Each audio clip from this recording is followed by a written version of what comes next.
Are we live? It looks like we are. Hello, everyone. Hi, Jason. Hi, Olga. How are you? I'm doing quite okay. So I am happy we are doing this. I think we planned it some time ago, and it is finally a good moment to have some updates from you Yeah. because of the topic we're going to talk about, the topic of what's been happening in the Google Knowledge Graph, Knowledge Vault is very fascinating and everything. So Well, one thing I wanted yeah, to say right at the beginning is please. this is a topic I've been looking at for 10, 12 years. And I built Kalicube Pro to measure, track, and figure out how the knowledge graph functions in 2015, so 9 years ago now. And it's always just been this kind of interest and curiosity and how does it work? And it's been very intellectual, I suppose, understanding scientific. And it's suddenly become incredibly practical and useful for SEO and for digital marketing more widely with the advent of generative AI in search with search generative experience, Bing Chat, Perplexity, ChatGPT. It's suddenly come to the fore and it becomes useful and it becomes something you need for your online digital marketing strategy and for your business. And that is super exciting. So as of 2024, I'm going to be less geeky and more helpful, starting right now. Perfect. Because Google wants us all to be more helpful, to create Yeah. more helpful content. So this is yet another kind of edge you can take. So before I start interviewing you seriously, I have a list of questions, and if people have questions, you can ask them. We'll answer them. If not, I have a ton of questions, so I'll be asking my questions. So, uh, are you going to Saigon? I heard a little bird told me you are going to Saigon. Yes, I am. I'm going to Saigon. It's SEO Mastery Summit in Saigon, organized by Mad Singers, and it's super. I was there last year as an attendee. This year I'm going as a speaker, and you'll be there too. And I think you're speaking right after me. Yeah, or right before. I'm not sure, but anyway, Oh, they've we picked the are very best close. first. How very lovely. They picked you, then me. I think it is good for me because probably you will set the bar so high that it will be hard for me to Sorry. impress people, and this way I will feel way safer. I would Well, say. I'll get on stage and think, how do I follow that? But we'll see, and it's going to be interesting. Yeah, I will meet you in real life for the first time, which is finally. delightful Yeah. because we've done 20 shows together. I don't know how many we've done, but a lot. Yeah. I think so. So, what's the topic you are going to talk about there? I'm actually going to be talking about your brand, SERP, the KPI you never looked at properly, and I kind of like talking about the knowledge graph, and I like talking about search engine experience and how you can master search engine experience with the skills you already have. As a marketer or as an SEO, you already have the skill set. You don't need to change skill set. You just need to adapt the way you're working to master search engine experience from Google and the other generative AI. But Mads wanted me to talk about the brand SERP because it's an idea that I really love too, which is that we look at the search engine results page for your brand name and we can learn from Google what it doesn't understand. What it doesn't understand is what's wrong with your digital marketing. We correct that. And the brand SERP, the search engine results page for your brand name, will then become exactly what you want it to be, what it should be, and what makes sense to your audience, at which point you know that you've sorted out your digital ecosystem. So it becomes both a measuring stick, a KPI, but before that, it's actually the insight, the window into what you need to do. So it's a lovely circle. What you need to do, you do it. It appears on your brand SERP. That shows you a little bit more of what you need to do, and so on and so forth, round in a circle. It's wonderful. Yeah, perfect. So I'm happy that I will be able to be there and watch it live and ask questions and all of that because I am pretty sure watching it live will be even more powerful and a different experience than what we Ooh, have on YouTube. We'll thank you. What are see. you speaking about? I am talking about SEO audits. Like this is probably the topic I have the most to say about. So I will be sharing my best practices from auditing. I don't really know how many audits I did, but let's say 150 or more in-depth SEO audits over years. So I will Well, okay. try to share with the audience what are the best things, what my process looks like, and kind of what I do to be able to find something new, something more with my audits than normal regular audits would probably find. So which is the key, because people say, oh, I'm going to give a talk about SEO audits, and then you hear more or less the same thing from multiple people. And the idea here, from what I understand, is you're saying, well, we can take that a step further. I will assume you know the basic SEO audit techniques. yeah. Let's give you something new and different that takes you to another level. Oh, how lovely. Yeah, totally.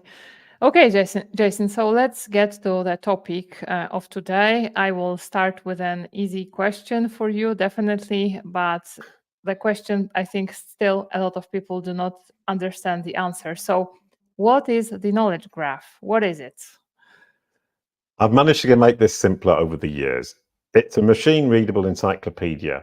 It's like Wikipedia, but a lot bigger. And Wikipedia, let's say 6 million articles, so 6 million entities, 6 million things, perhaps 200 million facts, pieces of information that are actually useful.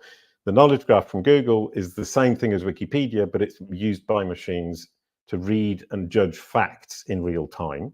So it can fact check in real time and present facts in real time. And it is about 50 billion entities compared to 6 million for Wikipedia and 1,500 billion facts. And those figures come from the Kalicube Pro database. We've been tracking the knowledge graph since 2015, but data from 2019, when Google announced the size of the knowledge graph, which I believe was 5 billion entities. Our data shows that it has grown at least tenfold, and we're being relatively conservative with that, at least tenfold over those last 5 years. And that shows you how big it was 5 years ago and how incredibly immense it is today. And 50 billion simply doesn't make sense to a human brain. So we can forget trying to imagine how big it is. It's just huge, and you can't imagine it, so don't bother trying. Yeah, I won't.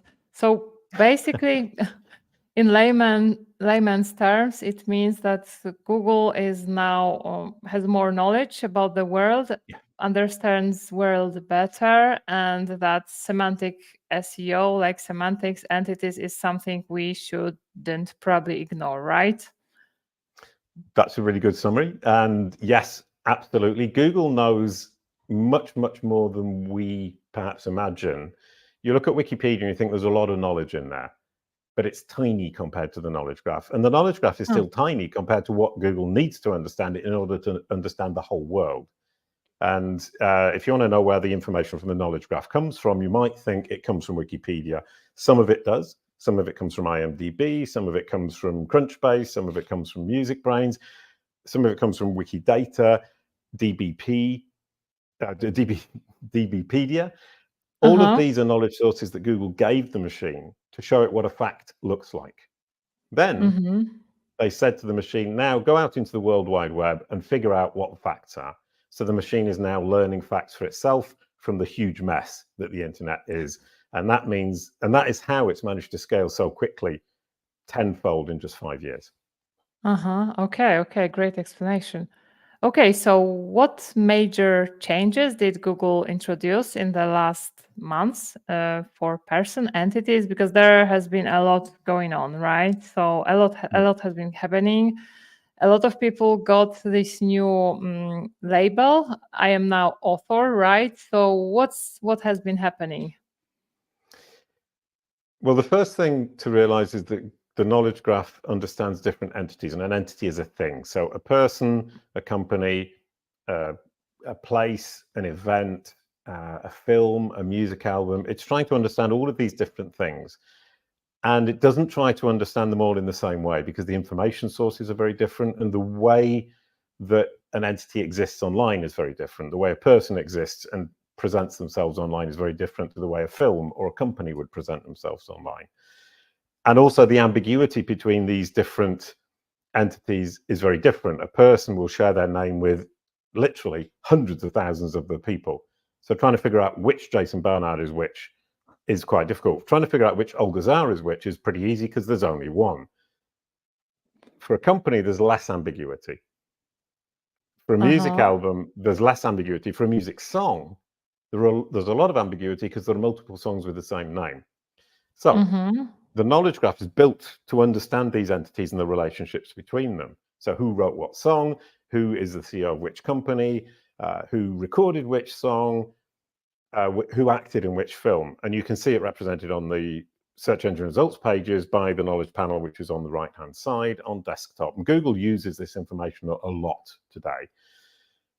The interesting thing about the updates, obviously I haven't answered the question yet, but the interesting thing about the updates is they are increasingly focused on specific entity types and specific parts of information about those entity types. So 8 months ago, we had the killer whale update, which was people. The Google engineers basically said to the machine, here's a whole new lot of data. Don't look for companies, don't look for events, don't look for films, just look for people. Try and figure out all the people you can understand in here.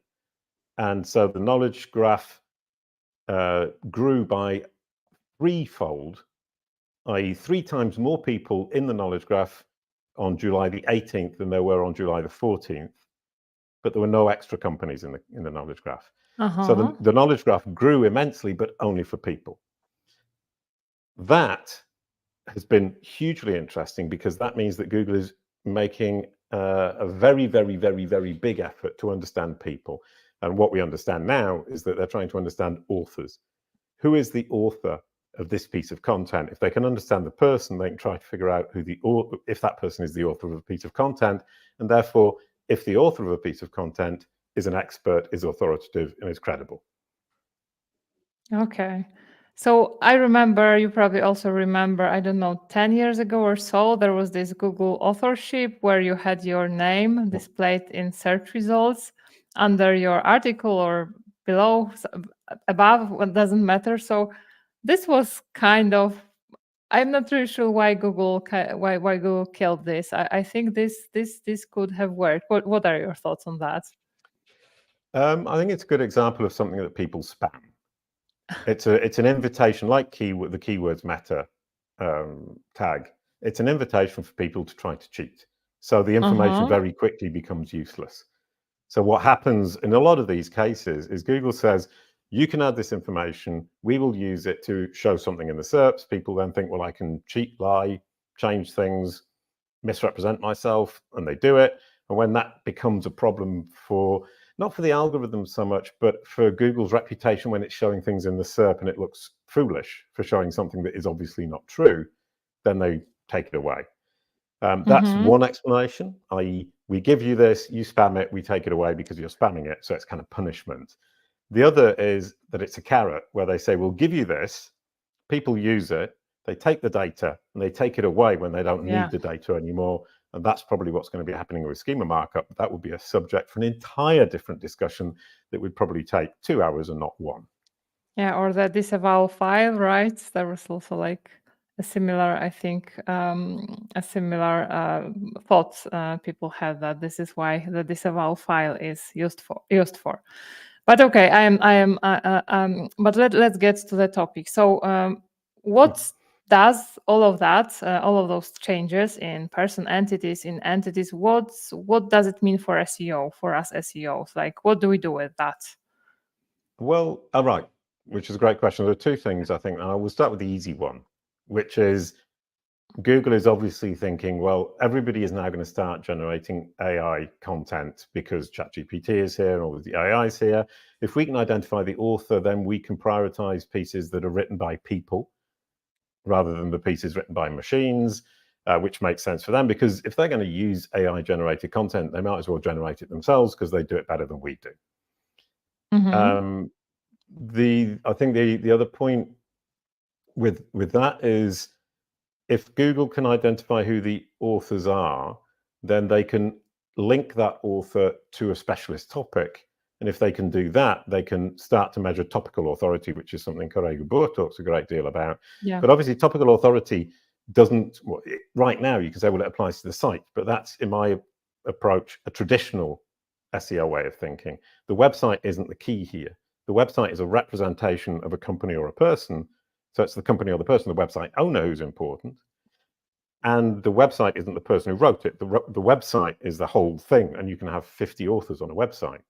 Each author is going to have different specialist topics. So the topical authority of the entity behind the website and the author of the content is what makes sense to Google. So it's trying to evaluate who is the person. Are they an authority? Are they an expert? Are they trustworthy? Are they credible, in short? And what topic are they authoritative on? So if I'm an authority on knowledge panels, if I start talking about Nike running shoes, which you would be more of an authority on, that will make no sense. And the second point is, I've already addressed it, is actually the EEAT. So the AI idea is saying we can identify which is the AI content, which is the human content. We can prioritize human content over AI content. Once we find the human content, we can prioritize the experts over the non-experts. That makes sense, but they can only do it if they understand factually who the person is. So you think that Google would or does prioritize that Google prioritizes human written content? I mean, I don't know, but if I were Google, I would definitely do it. And generally speaking, I found that if one thinks, if I were the owner of Google or somebody running Google, what would I do to make Google better? That's what I would do. And it makes sense. And Google are not completely different human beings on a different planet to us. They're human beings who are trying to build the best machine, the best recommendation machine. If I were trying to build a recommendation machine and I had the capacity to create the best AI generated content in the world, I wouldn't bother showing anybody else's AI generated content. I would show my own, and I would prioritize the authors who actually wrote the stuff to show something human and meaningful to humans. And that's obviously my opinion, but I think it's a pretty strong argument. You would be a fool if you didn't do that, and Google are certainly not. The people who run Google are certainly not fools. Yeah. So, and the thing about EEAT, I think there's a huge kind of debate about, are there EEAT factors? Are there really signals? Can Google truly measure off-page signals? Fact is, it doesn't actually matter, because Google's algorithms are trying to evaluate how a person would evaluate and understand the author of the content and the website, or the website owner. And whether they can do it today or not, they can do it like, let's say 10% of how we would do it as a human. In 5 years' time, they'll be able to do it 50% of how we do it as a human. In 10 years' time, they'll be able to do it better than we can as a human. So there's really no point in worrying about it, because you need to work on those signals and those factors, however the algorithms understand them. You need to work on them today, because you need to be ready for tomorrow. And the advantage it brings you today is still an advantage. So take it. And it's probably a great advantage simply because nobody else is doing it. And it's like, what's the word? A bull in a china shop who doesn't have a sheep is in advance of everybody else. No, it's the blind man is the king in the sighted man is king in a land of blind people. But I had an elephant in a china shop with a sheep, and I don't know why. Yeah, it still works. So I get the point, and I think everyone gets the point as well. Okay, so let's switch to corporate entities. Like, what changes have been happening regarding that in the last months? Like, has Google started working on corporate entities as well? Because at first, from what you're saying, it was only about person entities, and did they catch up with corporate entities? No, is the short answer.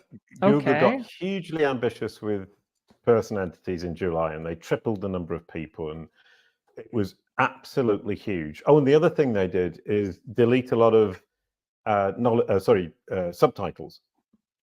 So people who had a subtitle, for example, dentist or author or CEO of a company, a lot of them got deleted. And that was Google reclassifying people.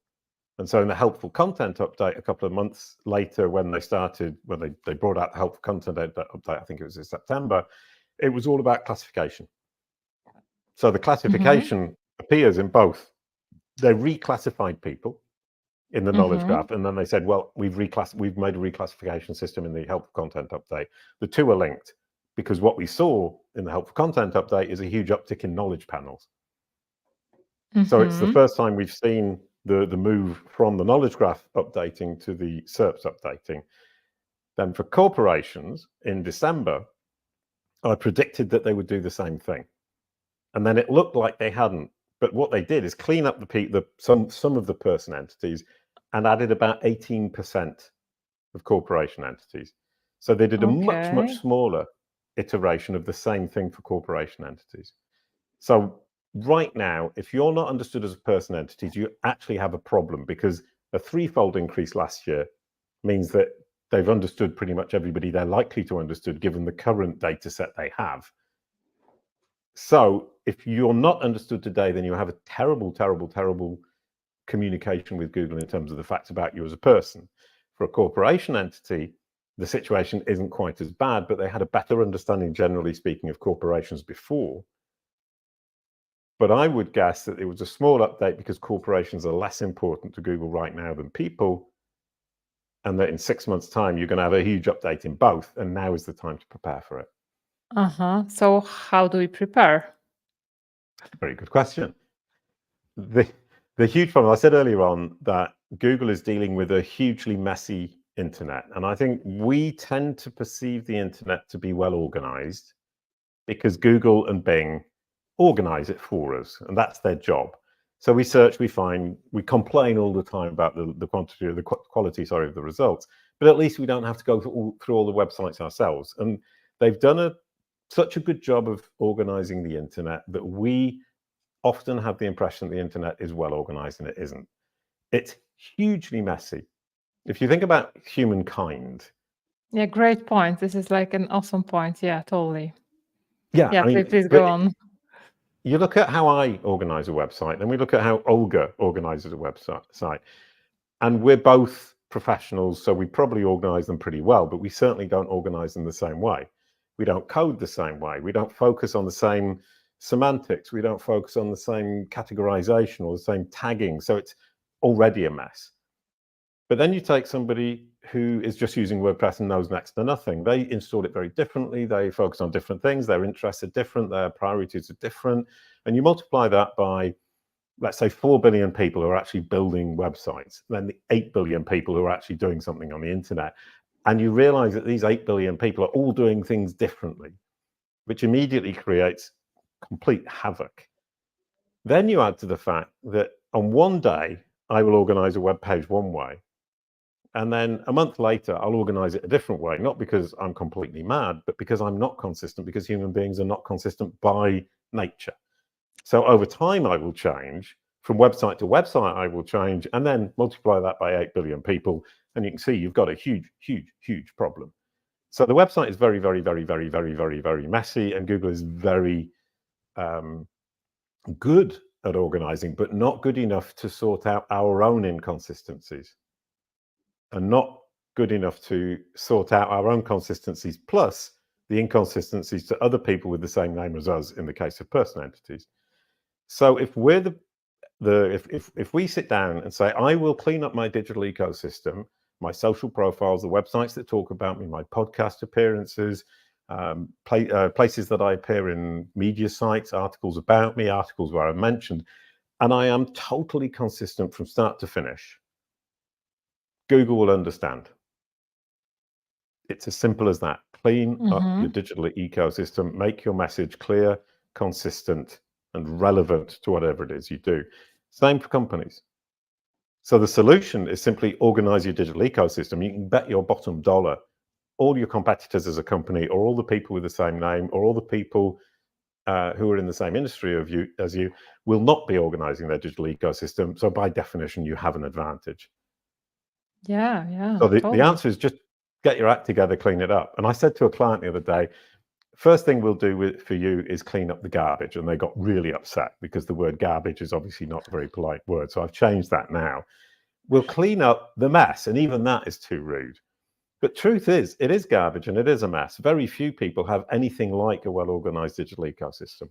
So we start up by cleaning up the inconsistencies. That's the polite way of putting it. Yeah, I remember when we started working together, when I don't remember which member of your team, I don't remember the name.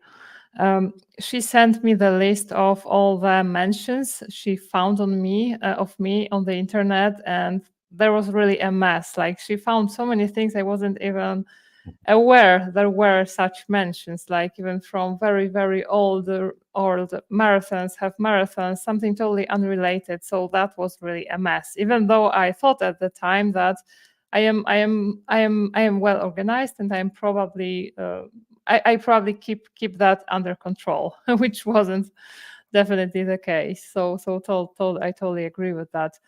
Yeah, But and that's, yeah, I think that's a really interesting point. Is, I mean, I built CaliQ Pro. It's a platform that analyzes Google search results to understand how Google learns, and then tells you what you need to change within your digital ecosystem to get Google to understand you and understand you with confidence. And as you rightly said, when a machine does it, our machine, our algorithms, they will find 40, 50, 60% more things than you would find doing it manually. So you can clean it up yourself, but you can also bring in the big guns if you have a big digital ecosystem and get us to give you the full list. Because if you've got half of your digital ecosystem cleaned up and the other half not cleaned up, you effectively haven't cleaned up the ecosystem. yeah, totally. So one thing that is bugging me, so I'm still, when I type my name, and I have been for, I think, for half a year or something, I am still labeled as author. Why am I an author, not an SEO professional? I think you have already explained that some time ago, but please, I believe this is the question a lot of SEOs have, because a lot of SEOs, from what I see, they are authors in SERPs. Why is that? Right, because Google is explicitly looking for authors. If we go back to the killer whale Uh-huh. update that I explained earlier on, Yeah. it reclassified, or sorry, it removed the subtitle for a vast number of entities, person entities. The only ones that increased were writers and authors, which indicates very clearly that Google is looking for writers and authors, which supports the idea that it's looking for writers and authors of content, with an aim then to apply the EEAT signals, whatever they might be. And what it's done is it's defaulted to writer or author when it can, when you're obviously writing about a topic, because then it can say Olga Zarr is a writer or an author about SEO. And then we're looking at topical authority SEO of an author EEAT. And that makes total sense. So I would argue it's not a bad thing to be seen as a writer or an author, because you're a writer and author on a topic, presumably SEO, which makes a lot of sense. And if you search jasonbarnard.com in the knowledge graph using the knowledge graph explorer on caddycube.pro, the term associated with my website is SEO. So when Google sees me, it understands I'm an expert. My topical authority through my website is SEO. Perfect. So it knows that the website belongs to me, and it knows that I'm an expert in SEO, therefore SEO is associated to the website. But my subtitle is currently entrepreneur, because I, being the person I am who likes to experiment and doesn't like Google to take control away from me, thought, I'm a writer like you. I'm a writer about whatever it is it thinks I'm a writer about. I want to see if I can change its mind to get me, or to recognize me as an entrepreneur instead of an author.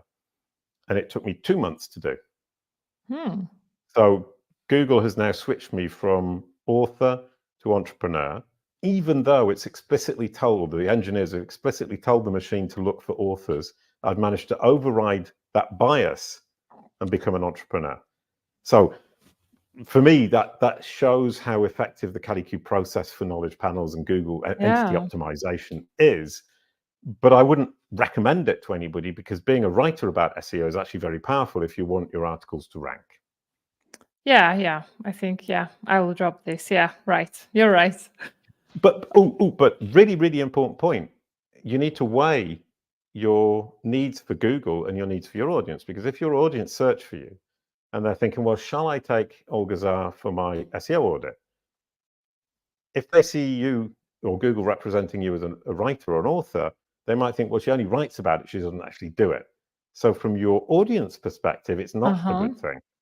So which is more important to you, the personal branding and the visibility through Google and through other machines like Google, because all of these machines work the same way, or your professional audience Googling your name just before they do business with you, where it says, Olga Zarr, SEO expert, at which point they sign on the dotted line because they believe you are the right expert, because Google has explicitly recommended you as an SEO expert. Take your choice, and it's your business decision and not Google's.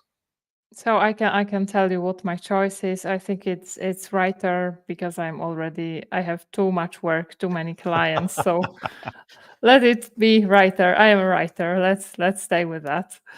Okay. Okay. So Actually, sorry, just to conclude that little part, it's a really important point, because people often ask me, what do I need to do? And they think, and I can tell them, this is what you need to do for Google. And I can be absolutely sure that's exactly what you need to do for Google. But what you're doing for Google and what you're doing for your audience are not necessarily, for your audience in order to drive your business, are not necessarily the same thing. But Google's understanding of you is its understanding of your relationship with your audience.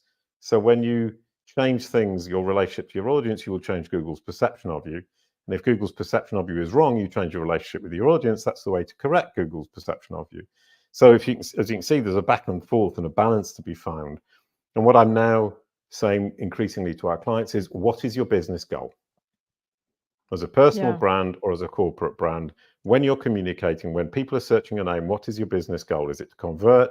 Is it to rank higher for lots of different content? Is it to have a better digital footprint where you're present, standing where your audience is looking, when they're looking for the solution that you can offer them with the right marketing materials to show them that you can solve their problem and invite them down the funnel? Those are the three basic choices. You need to choose. We can then advise you on the balance. Yeah, this is an excellent point. Really, really. Thanks, Jason. Okay, so I've become a businessman instead of an SEO. Yeah. I've moved from SEO to digital marketing to business. It's really exciting and cool. You are an entrepreneur now. Entrepreneur, thank you very much. Yeah. Okay, so what SERP features, rich elements, use knowledge graph? Right. Well, SERP features is what Google calls them, and most of the SEO community calls them. We call them rich elements because it's more open. So at Kalicube, we coined the term rich elements because a rich element in a search engine results page can be anything. And that just gives us complete scope, because a rich element could then be search engine experience if you want to look at it that way. So it reduces the limitation, and I kind of figured it was future-proof as a term, and I hope I'm right. And I think people underestimate how much the knowledge graph is used in the SERP already. And knowledge panels are the really obvious one. The thing on the right-hand side, when you search on desktop, Google's representations of the fact it has understood about the person, the corporation, the music album, the film that you've searched for. So the knowledge panel is its representation of the facts. Underneath that, let's talk about a person. You have people also search for. So you have people like, I think it's Kevin Indig, can't remember who else, other SEOs, Barry Schwartz, let's say, Eric Engie. I've got Rand Fishkin, Joost de Valk, and I've got Kevin Indig, and I think we have Kevin Indig in common, which is delightful. Those are the people that Google most closely associates you within your cohort, i.e. the group of people it most associates you with. So yours actually extends quite a long way. You've got about 12 associated entities, and they're all SEOs, very clearly SEOs. So Google clearly sees you as part of the SEO community. I've only got 4. Cindy Crum is another one. But the reason I've only got 4 isn't because Google understands me less well. It's that it knows I'm an SEO, or I've been in the SEO world, but it now thinks, well, he's an entrepreneur. So maybe he's between 2 cohorts. So it's an interesting point. At some point, my next challenge after becoming an entrepreneur in Google's mind as a subtitle, as a classification, is to get Google to associate me with, let's say Bill Gates, Steve Jobs, the big entrepreneurs. Obviously it won't associate me with them. It will associate me with entrepreneurs, business leaders of smaller, probably multimedia digital companies. So Andrea Volpini might be one. So the people also search for are very much driven by the knowledge graph. Another part is in the drop-down menu, the related searches. As you look at it, you will see entities coming in there. That's a great way to be present when people are searching around or about your name, or indeed within your industry, because it will show you related ideas, topics, companies, corporations, people. So it's a great way to get in on other people's space and also dominate your own space. Further down, you will get entity boxes, which are like people also search for, but more topical. So if you search for the Beatles, it will show you entity boxes with similar groups, the Rolling Stones, the Kinks from that same period, or music albums, and it will show you Revolver and Yellow Submarine and Sgt. Pepper's, whatever else we have from the Beatles. So the entity boxes are opportunities for Google, or Google showing you opportunities to expand your knowledge about this topic, but in a different way, not more of the Beatles, which you would find in the knowledge panel, but more around the Beatles, similar things that you might be interested in. Next up is my new current top favorite, is entity lists. So before, if you search for, we'll use 10 best digital marketers. It took the list from, let's say, the list from HubSpot, where HubSpot listed the 10 best digital marketers, and it would create a feature snippet and just show the 10 best, and it was just basically taking their content and wasn't thinking for itself. Now those and in a lot of cases, those no longer exist. It gives you a list of entities with the name, a little drop down, and it shows you from around the web, and it says from sources around the web. And if you click on them, you will see most of them have a knowledge panel, and all of them have a KGM ID, i.e. they're present in the knowledge graph. Whether the knowledge panel triggers is a secondary question. So in order to be in the entity list, which is Google's choice of the best 10 digital marketers, you have to have a knowledge panel be in the knowledge graph. And then the question is, how does it choose who goes first and who goes last? That is all about notability, credibility, which is why at Kalicube we don't talk about EEAT, we talk about NEEATT, which includes notability, experience, expertise, authoritativeness, trustworthiness, and transparency. So you then end up with entity lists, which are hugely important. And we have currently 3 of our clients at Kalicube have come to us to say explicitly, we used to be in the top 10 list from this article that used to be a feature snippet. We're now no longer there because it's been replaced by the entity list, and we don't have a knowledge panel. Build us a knowledge panel, build our notability, and get us to the top of that entity list, which is Google's recommendation. Okay, so a question, how do I build notability? Well, notability is something people associate with what Wikipedia defines as notability, which is, do you have an article in the New York Times? Do you have an article in the BBC? Do you have an article in the Guardian? The big hitters.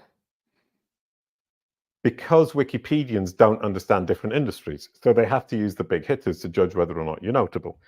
We're human beings, we don't have the capacity or the knowledge to understand. Google's using an algorithm that can niche down so effectively that the authority, that being notable within a particular field is incredibly niche. So you can be a notable poodle parlor in Paris if you're mentioned by the Poodle Parlor of Paris Association. You become notable, even though the Poodle Parlor of Paris Association is definitely not something that Wikipedia would associate with notability. So if you look at notability, it simply means being mentioned, being recommended, being prioritized by the most important authoritative sources within your niche industry, within your geo region for your entity type. So Poodle Parlor of Paris is a great example because it's about a company in Paris that deals with poodles and hairdressing of poodles in particular. So notability is a very niche concept for Google. So you build the notability by PR, which is why I say to a lot of our clients who come to us and say, well, you're doing SEO. The answer is no. What we're doing is much closer to PR, public relations, and media relations packaged for SEO. So Kalicube is a huge SEO knowledge. We've got over 40,000 hours of experience in SEO between the team members. But our primary role is to package PR and media and content for Google, not the SEO itself. So we're packaging. We're using SEO as a way to package and prepare and to feed basically information and data to Google. Yeah, perfect. So let's switch gears and let's talk about the AI, ChatGPT, SGE. So we have a question. But before we get to the question, which is whether ChatGPT uses a knowledge graph, how does SGE use a knowledge graph? Does it rely on the knowledge graph? Like what are your thoughts on that? Well, the really short answer is yes, it Uh-huh. does. There's a huge debate. There's a huge technological, theoretical thing going on where large language models are trained on huge data sets, and they're predictive models that will tell you, create a text based on the most probable next word. So it's a probability machine Yeah. that predicts, which is why you get hallucinations, because it can't fact check, which is the question. ChatGPT, one of its huge problems is it didn't fact check, and would therefore hallucinate and say something really idiotic. Like, for example, for me, I asked it, what does Jason Barnard do? And at one point it said, tell me everything about Jason Barnard's career. And at one point it said, Jason Barnard has created multiple multi-million dollar companies and I has worked didn't for know Google. that. But it's not true. Yeah. Just But kidding. it's probable that I would have done, because I'm an entrepreneur, and it's probable that I would have worked for Google because I talk about Google so much. Yeah. So it makes sense because it's probable in terms of word association. Let's say LLMs are word association games, which is really silly way of putting it. Totally. Yeah. Knowledge graphs were built by a whole chunk of other developers and engineers, and they didn't talk to each other. So there's no real way for these LLMs and knowledge graphs to communicate in real time. Okay. So what they can do is fact check the information they put into the large language model. But then once the large language model starts working, it can't fact check in real time as it moves forwards. And that's a huge problem.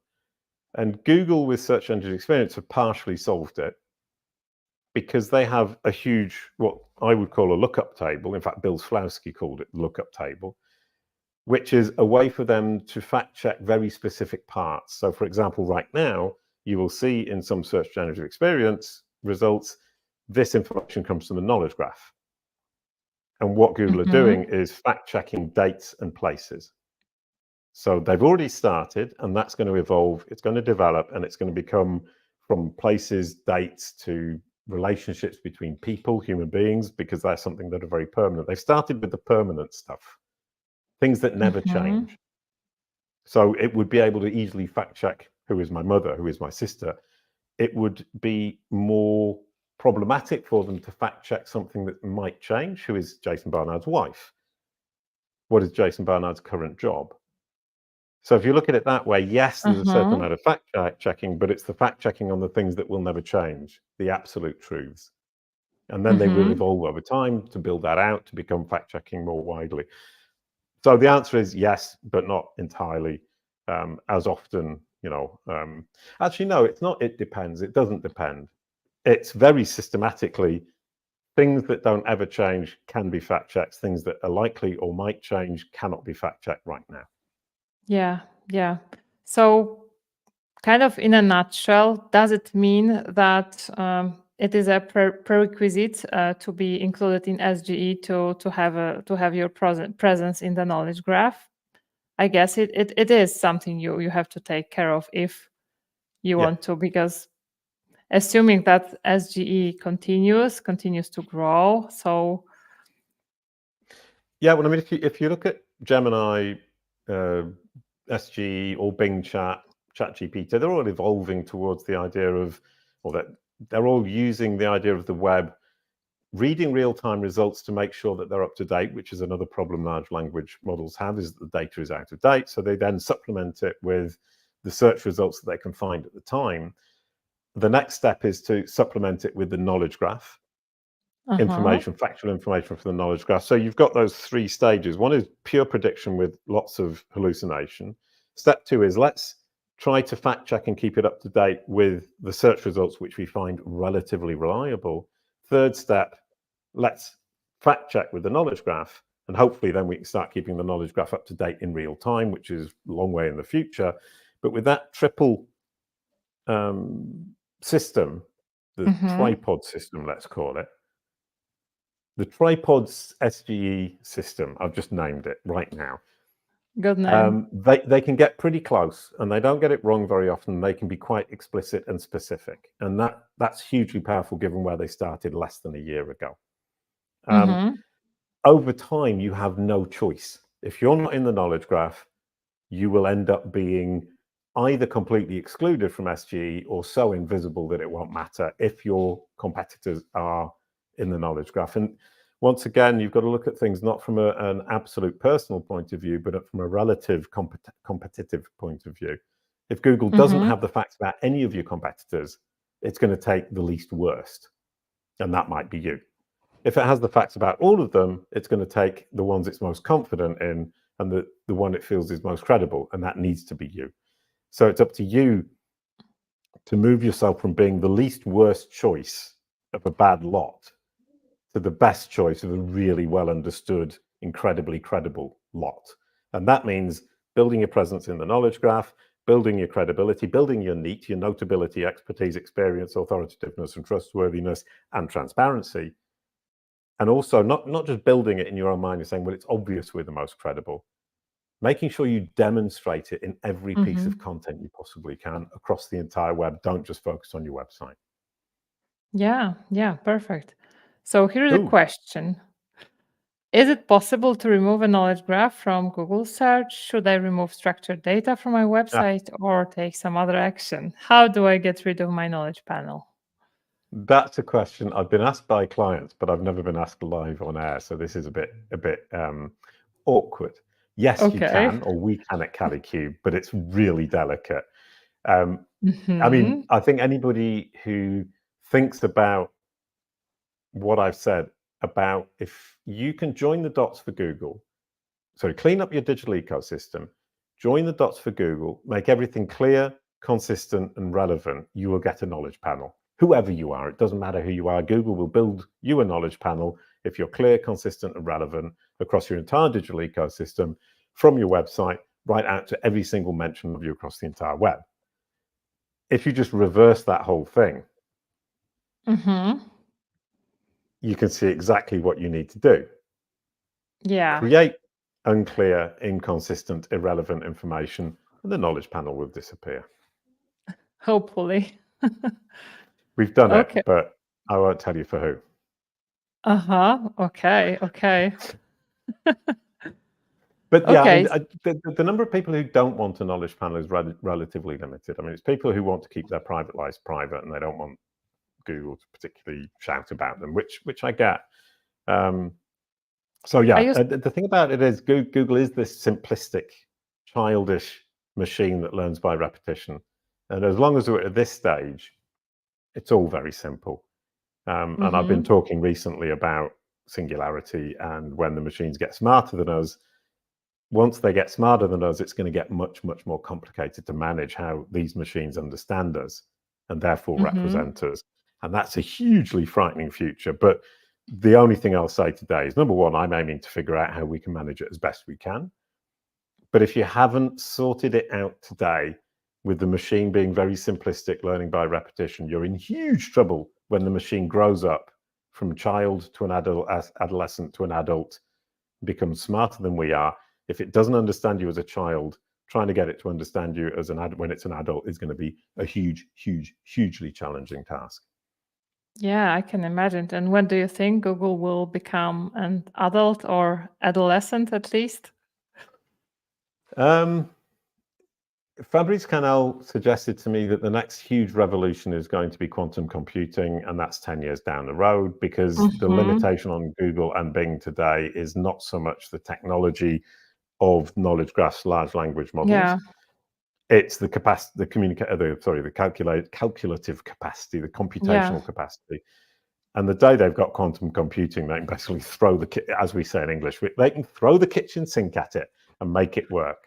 And until that, we probably aren't going to be in that kind of trouble. But obviously, I'm not a fortune teller, but I do tend to say, oh, it's going to be 5 years. But I think in 5 or 6 years' time, we're going to start really struggling. And the clear, consistent, relevant message is going to be out of date. and we'll have to have something stronger. And that's what we're working on at Kalicube right now, is to build Kalicube Pro to move from being a machine that simply replicates the clear, consistent message to a machine that can understand how these machines, or at least reverse engineer how these machines understand, so that we can feed them. But I shouldn't have talked so much about that. I just love the future. Please do. Okay, so a newbie question again. I don't have a knowledge panel. How do I get one? In a nutshell. Right. In a super nutshell, clear, consistent, relevant corroboration around the entire web. But in real terms, it's a really simple process. You need an entity home, which is where the entity lives, the person or the company. And it's the about page on the person's personal website, or the about page for the company on the corporate website. It's always the about page. It's not the home page. It's not the contact us page. It's a dedicated page that explains who the person, let's talk about person, who the person is, what they do, which audience they serve, why they're credible. And for a company, it's exactly the same thing. Who they are, who they serve, what it is they offer, why they're credible. From there, you write on there those information, that information, in a very clear, consistent description. Then you make sure that all of the corroborative sources, from your social media sites to your podcast appearance, footnotes, to the byline on your author pages, on your articles, every article that talks about you, if somebody's written an article about you, get them to update the information so it says the same thing. Then from your entity home, you link from the entity home to all of these incredibly powerful, the relevant sources, so that Google then follows the link, sees the same information, get a link back from the corroborative source back to the entity home or the home page. It doesn't actually matter, but try to get it to the entity home if you can. The about page for a person on the website, the about page for the company on the corporate website. So Google ends up in an infinite loop of self-corroboration. It keeps going back and forward, seeing the same information, ends up at the same place again and again and again with the same information. By pure repetition, it ends up understanding. It's as simple as that. Okay. And this is what you are helping people do, Yes. because if I were to do it alone, I would have never done it. So well, I think there are 2 points there. Is number one, excuse me, I'm sorry, the multiple points. Number one is people doing it themselves think, and rightly so, I can probably do this myself. I can clean up my digital ecosystem. They miss a lot of stuff. They prioritize the wrong stuff, so they waste a lot of time on things that aren't important, and they spread it over too much time. And Google doesn't like things that are spread over time because it sees inconsistencies throughout that time. So they slow the whole process down. And the second thing is, if you've got the time, do it. It's really simple. And there's a PDF download on our website which explains the 17 steps you can walk through to do the whole thing. And it will work every time if you actually follow the steps, which a lot of people don't. That consistency is difficult even when you're trying to do it. But our clients actually come... Oh, thank you. But our clients come from the group of people who say, right, I understand what I need to do, but I don't have the time to do it. I would rather pay somebody else to do it, hand it over to you. I know it's going to be done better. I know it's going to be done faster. And I can put it out of my mind, sleep peacefully, and know that you're looking after it. So it's a service for CEOs, founders, people who have the money and the inclination to say, I would rather hand this off to somebody else. But at Kalicube, we have the approach to say, we believe this is powerful. We believe that it's important. And so we believe that everybody should be able to do it. And we share all of this information completely for free. Download that PDF, follow it, spend the time to do it, and it will work. Yeah, totally. So this question, given that the knowledge graph aggregates data from various sources, does it handle real-time information updates, especially in cases of rapidly developing news stories or events? Ooh, I like that question. A good one. Yeah, well, I've done... Wikipedia is more or less real-time.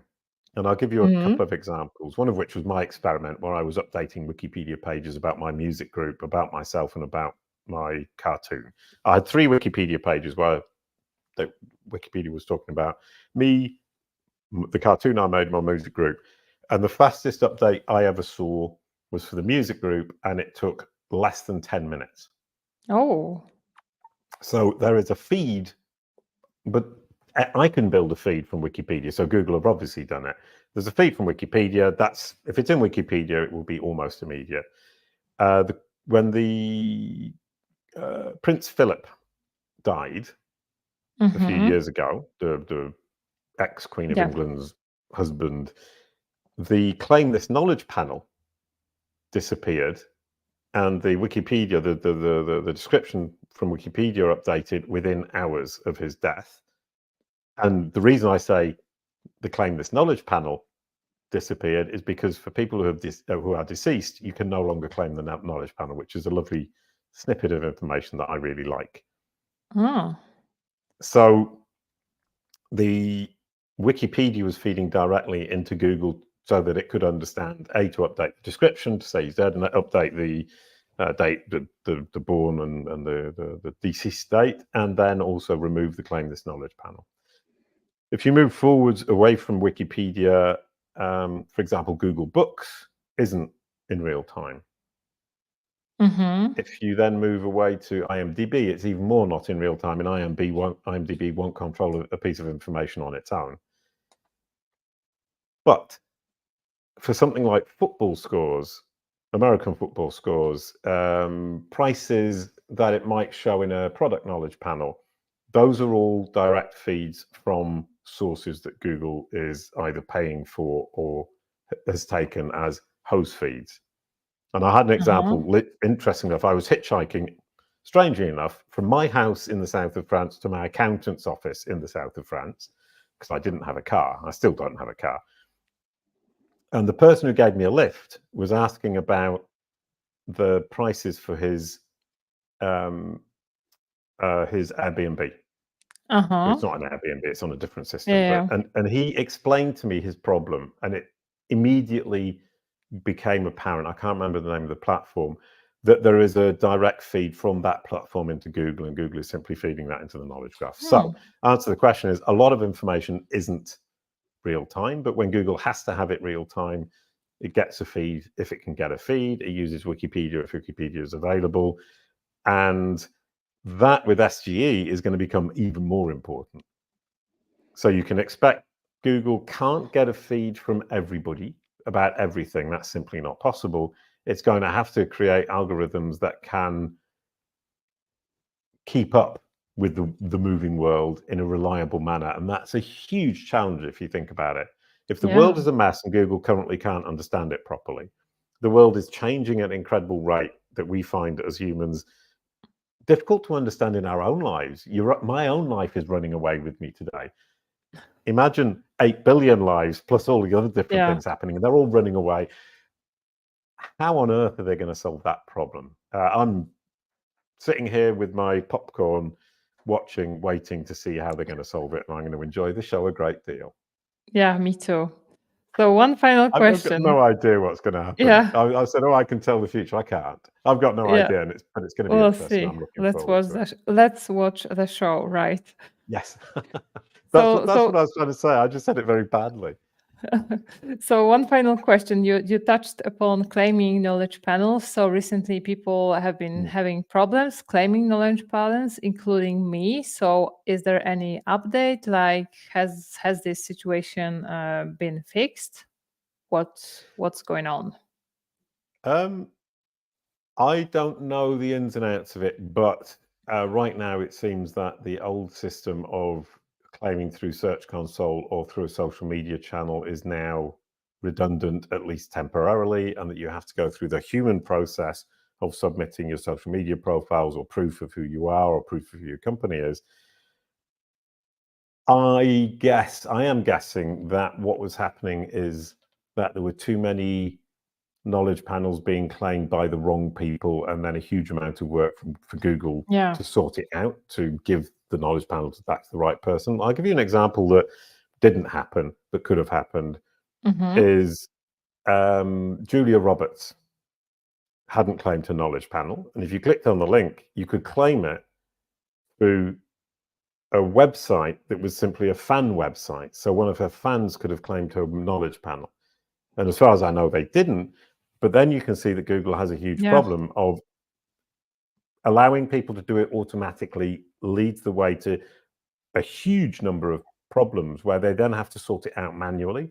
And if you look at it from Google's perspective, the back and forth with the legal team, lawyers, different people getting involved to figure out who is the rightful owner of this knowledge panel is going to be hugely costly because it takes up a huge amount of human time. Whereas the Yeah. validation process, doing it by hand, which is boring for us, is simply somebody sitting in an office in front of a computer screen, seeing the name, the proof, they're told exactly what to look for, and they can make a decision in 20 seconds. Yeah. At which point, Google are basically saving themselves an awful lot of work on correcting stuff by saying, well, we're just going to make it more difficult to actually get that thing, and we're going to use humans to correct it. But they must be, I mean, the teams must be vast to do that at the scale Google are currently doing it at. But it also brings an interesting point is whenever you're faced with something at Google that you want changed, be it in a knowledge panel or any other aspect of Google, remember the scale and remember that they've got a very, very, very, very optimized process in place where the person making the judgment call has, let's say, 20 seconds to make the decision.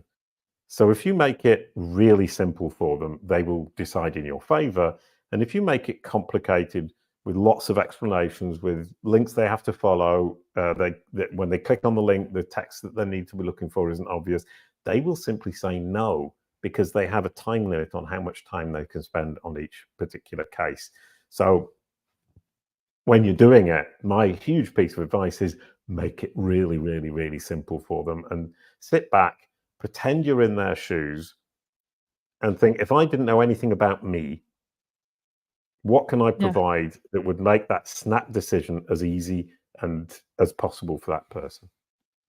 Yeah, perfect. Perfect, Jason. So it looks like we are like an hour have passed, and Ooh. yeah, I didn't know when it happened, and it looks like we are going to meet in a month and a week, something like that, in Saigon. And if someone from people watching is going to be in Saigon during for the SEO Mastery Summit, please come and join us. We'll be talking one after another. And we'll finally meet in person, take a lot of selfies, and have fun, right? Yeah, I think it's going to be brilliant. I'm really looking forward to it. It's a month and a week, as you say. Yeah. I'm looking forward to meeting you. I'm looking forward to meet everybody there, and it's a really great country. It's a really lovely town, and it's a really great conference. So, what more could you ask for? Yeah, I can't wait. So, Jason, thanks a lot, and let's do it again in the future. This is like our tradition almost. Yeah, it's becoming a tradition. How lovely. Thanks a lot, Olga. Bye-bye. Yeah, thanks everyone. Bye-bye.